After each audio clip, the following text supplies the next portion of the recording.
As Bolivians vote on Sunday, this will be incumbent President Evo Morales' toughest re-election bid yet.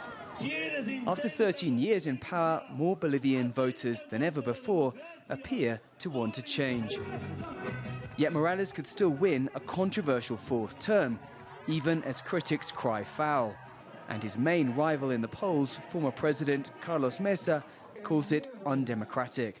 Despite slipping approval ratings, Morales remains one of the most popular leaders in Latin America. Since he took office in 2006, he has transformed South America's poorest nation.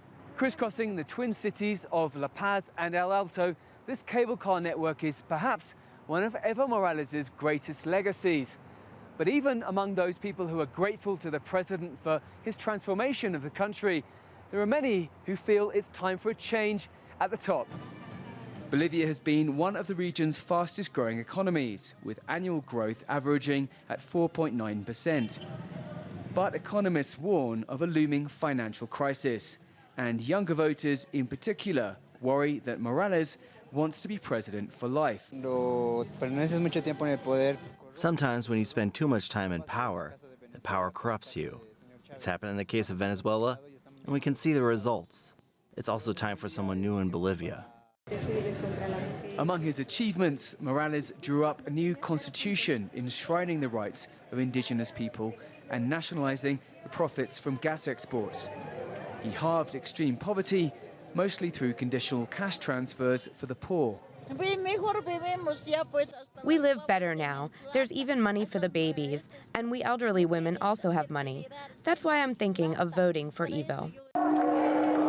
The leftist leader has used profits from the commodity boom to build roads, bridges and other infrastructure across the nation. But he's also faced accusations of corruption. President Morales has won elections legally 3 times, but the citizens are not prepared to allow indefinite re-election, which would mean authoritarianism and dictatorship, which would foment corruption over which the citizens would have no control. Morales narrowly lost a referendum in 2016, which barred him from running again for office. But Bolivia's highest court ruled the decision violated his human rights, allowing him to stand in the election for another 5-year term, beginning in 2020. Polls indicate that unless Morales wins outright on Sunday, he could struggle to win a second-round vote. Dan Collins, CGTN, La Paz.